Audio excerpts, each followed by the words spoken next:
पधार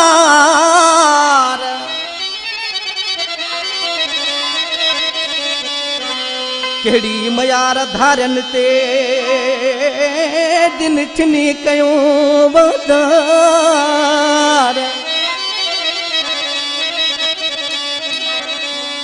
चवे शहानी मुख त्यारो रुमदो वता गुलाब लगारी में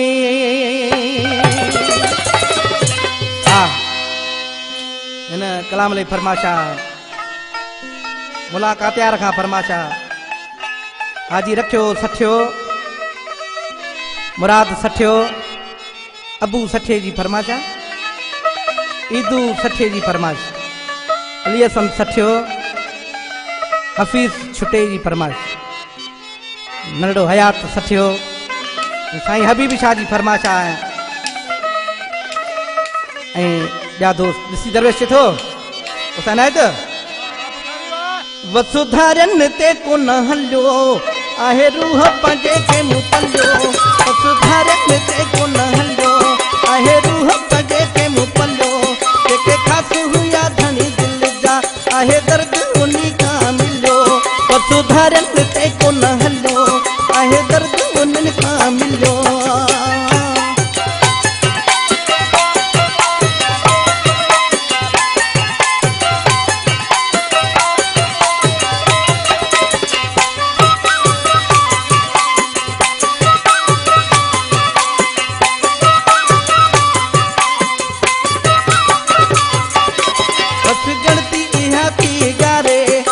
मोहब्बत मुझी विसारे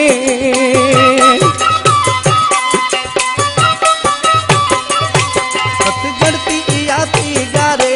वेठा मोहब्बत मुझी विसारे आहे दिल विछोड़े में जलियो वसुधारन ते कोन हलियो वसुधारन ते कोन हलियो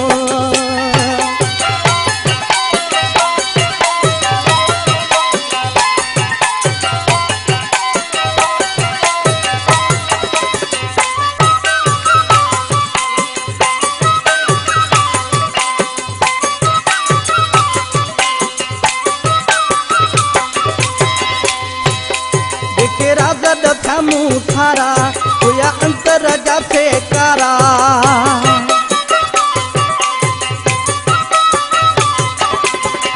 राजद थामू थारा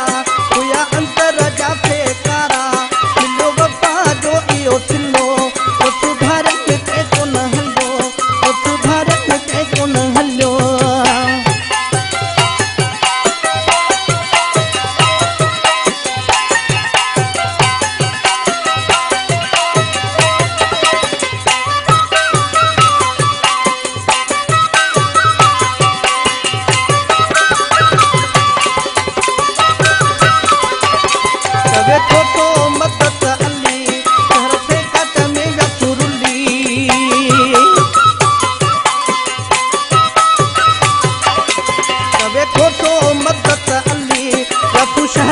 खाट में रुली नया खुश थी कदे किलो वसुधारन ते कोन हलियो